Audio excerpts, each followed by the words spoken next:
ভাইজি কন্যা বুক ভার্সন লিখেছেন জান্নাতুল নাইমা। আমি আপনাদের সাথে আছি ইলি।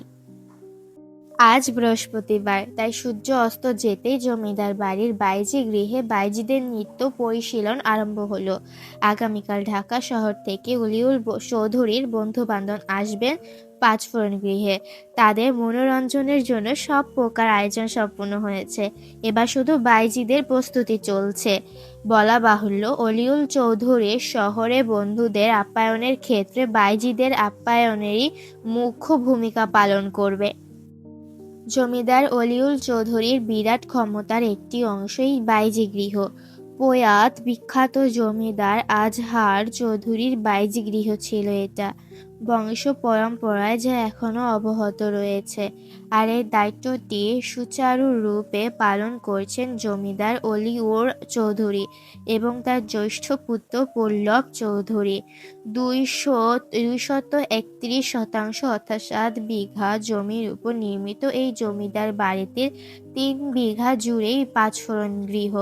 এই গৃহের সামনে রয়েছে রং বেরঙের পুষ্পে ভরা বিশালাকার বাগান। বাগানের মাঝ বরাবর বাড়ির প্রধান ফটক থেকে সরু লম্বা পথ, যে পথ জমিদার বাড়ির মূল প্রবেশদ্বারে গিয়ে শেষ হয়েছে। বাড়ির পেছনে রয়েছে 1 বিঘা জমির উপর বিশালাকৃতির পুকুর, যা পাঁচফোড়ন গৃহেরও পেছনে অবস্থিত। পুকুরের ডান পাশে জমিদার বাড়িরই একটি অংশ, যা বাইজি গৃহ হিসেবে পরিচিত। বাম পাশে ঘন বিস্তারিত অরণ্য, যে অরণ্য থেকে রোজ সন্ধ্যায় ভেসে আসে বাঁশির সুর। সেই সুরে মোহিত হয় বাইজি গৃহের এক ছোট কিশোরীর মন। কিন্তু অরণ্যের অবস্থানরত বাঁশিওয়ালাটির সে খবর অজানা। সুরের ছলনায় মোহগ্রস্ত করা কারিগরটি যখন জানবে তার সুরের ঘোরে কারো ছোট হৃদয়ের ছোট্ট প্রাণ পাখিটি উত্তাল পাতাল ঢেউয়ের তরে আছড়ে মরছে, সে কি অবাক হবে?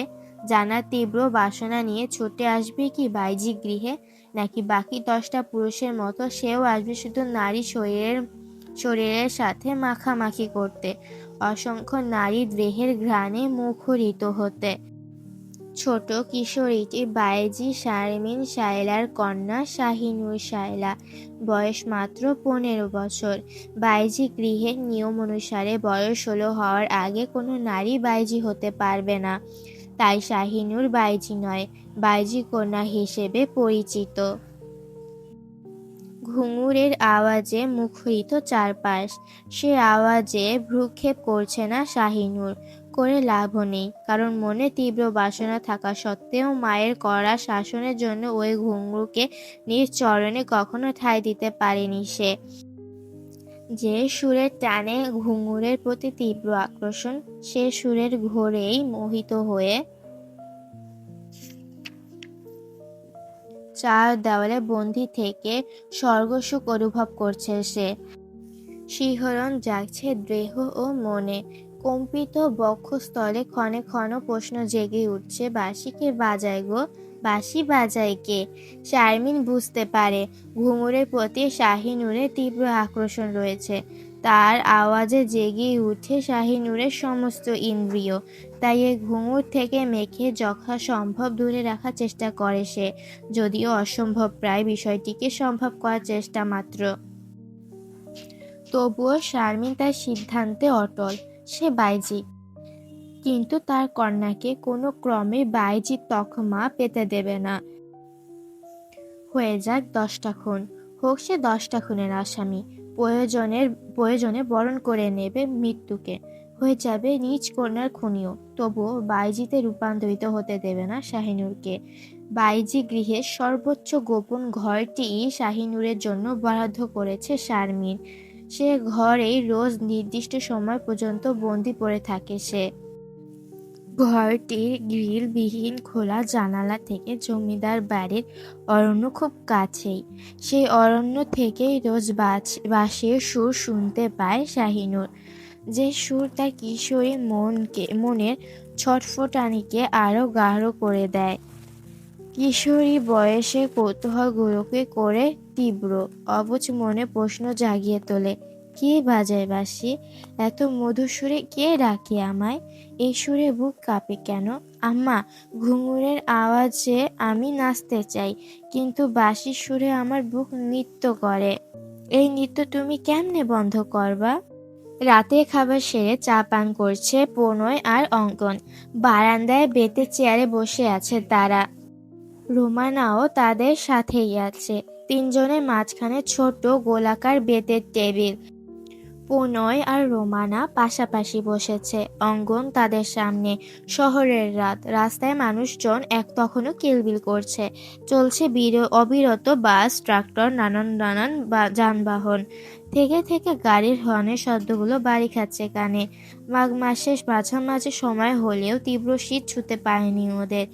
একদিকে মানুষের কোলাহল, যানবাহনের বিকট শব্দ, অপরদিকে বইছে শস্য বাতাস।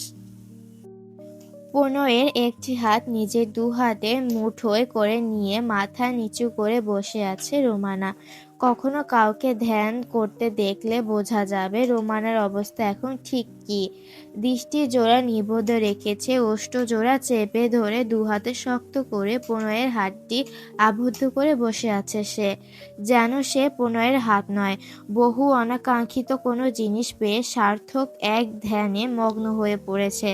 হাতে হাত মিলিত হওয়ায় এক উষ্ণ অনুভূতিতে হারিয়ে যাচ্ছে রোমানা। তীব্র উত্তেজনায় কাঁপছে বুক। থেকে থেকে শিউরে উঠছে দেহের প্রতিটি অঙ্গ। কিন্তু এসব অনুভূতি কি বিপরীত পক্ষের মানুষটাকে আদৌ ছুঁয়েছে, নাকি সবটাই তার একপাক্ষিক? প্রণয়ের এক হাত যেহেতু রোমানার হাতে বন্দী, তাই সে অপর হাতে চা খাচ্ছে। মুখমণ্ডলে তার গুরুগম্ভীর ভাব। তাদের দেখে অঙ্গনের মুখে দুষ্টু হাসির আভাস পাওয়া গেলেও সে তা প্রকাশ করল না, কারণ সামনের মানুষটি ভীষণ গম্ভীর এবং রসিকতাহীন, আর নারীটি ভীষণ লাজুক এবং অভিমানী।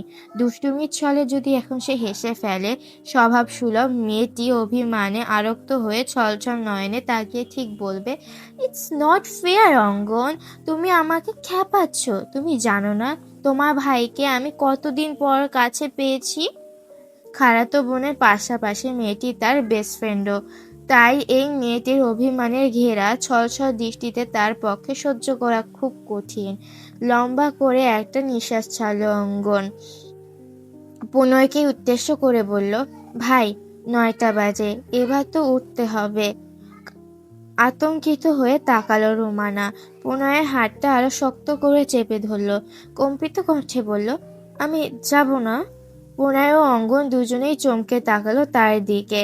ওর করুণ দৃষ্টি জোড়া দেখে মাত্রই অঙ্গন বলল, ভাই, আজ বাড়ি চলো, কাল তো তোমার ছুটি। এ কথায় কোনো জবাব দিল না প্রণয়। রোমানার দিকে দৃষ্টি স্থির রেখে গম্ভীর কণ্ঠে বলল, তুই গিয়ে গাড়িতে বস, আমি ওকে পাঠাচ্ছি। আদেশ করা মাত্রই নিচে চলে গেল অঙ্গন। বারান্দার রেলিং ঘেঁষে দাঁড়ালো প্রণয়। দু হাত পকেটে গুজে গম্ভীর ভঙ্গিতে দাঁড়িয়ে আছে সে। তার শানিত দৃষ্টি জোড়া প্রখর হয়ে বুলাতে থাকলো রোমানার সর্বাঙ্গে। তীব্র লজ্জায় বসা থেকে দাঁড়িয়ে পড়ল সে। প্রণয়ের দৃষ্টিতে নিজ দৃষ্টিতে স্থির রেখে বলল, একটুও কি মায়া হয় না তোমার? একটুও কি ইচ্ছে করে না এই অসহায় মেয়েটিকে বুকে জায়গা দিতে? স্মিত হাসল প্রণয়। সে দৃঢ় কদম ফেলে 2 কদম এগিয়ে গিয়ে রোমানার একটা হাত স্পর্শ করে নিজের ঠোঁট ছুঁয়ে বলল, এই ঠোঁট জোড়া তোমারই। তারপর হাতটি ধীরে ধীরে নিজের বুকের সাথে চেপে ধরে বলল, এই বুকটাও তোমার, সময় হলে ঠিকই জায়গা পাবে। ধীরে ধীরে ওর আঙ্গুলের ফাঁকে আঙ্গুল গুজে দিয়ে কপালে কপাল ছুঁয়ে তপ্ত নিঃশ্বাস ছেড়ে বলল, এই কপাল, এই ঠোঁট, এই বুক, এই হাত সবই তো তোমার রোমানা। অবশেষে আয়েশে আচ্ছন্ন হয়ে মিহি কণ্ঠে রোমানা প্রশ্ন করল, এসব নয় প্রণয়, তোমার মনটুকুই যথেষ্ট আমার জন্য। তোমার মনটুকু শুধু আমার জন্য বরাদ্দ থাকলেই চলবে। সাহসা মুখশ্রীতে কঠিন দৃষ্টি নিক্ষেপ করল প্রণয়। হাতটিও ছেড়ে দিল আচমকা। ভ্রু কুঁচকে ক্ষীণ কণ্ঠে বলে উঠল, মুখে এসব প্রসাধনী কেন মেখেছ রোমানা? প্রাকৃতিকভাবে তুমি যা আছো তাই যথেষ্ট। এসবে কি প্রয়োজন? খালামণি তো সাজিয়ে দিয়েছে আমাকে, তুমি কেন রাগ করছো? আমাকে কি ভালো লাগছে না? একদমই না। নকল জিনিসের প্রতি আমার কোনো আগ্রহ নেই রোমানা। তোমার গায়ে চাপা রং নিয়ে যদি আমি কমফোর্ট ফিল করি, তুমি কেন করবে না? চোয়াল জোড়া শক্ত হয়ে এলো প্রণয়ে। তীব্র ক্ষোভ নিয়ে সরে গেল রোমানার সামনে থেকে। আতঙ্কিত হয়ে চোখ বেয়ে অশ্রু গড়িয়ে পড়ল রোমানার। পুনঃ রেগে গেছে, তার প্রতি খুব রেগে গেছে। কেন সে খালামণির কথায় এত সাজলো? কেন মাখতে গেল প্রসাধনী? এখন কিভাবে এই কঠিন মানুষটিকে নিয়ন্ত্রণে আনবে সে? চৌধুরী বাড়ির সব বউ সুন্দরী, তাতে কি? একজন না হয় অসুন্দরী থাকলো।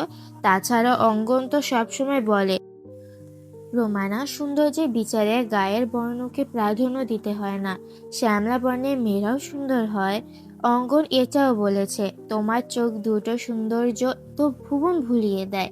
আমি নিশ্চিত তোমার বর তোমার মায়াবী চোখের দিকে তাকিয়েই এক জনম কাটিয়ে দেবে। দীর্ঘশ্বাস ফেলল রোমানা। তার ধারণা পুনঃ এই সাজগোজ আর মুখের প্রসাধনীর জন্যই রেগে গেছে। মানুষটা ছোটবেলা থেকে কৃত্রিমতা অপছন্দ করে, কিন্তু সে যদি এটার জন্যই এভাবে রেগে গিয়ে থাকে, তাহলে আগে কেন রাগ দেখালো না? আগে কি খেয়াল করেনি?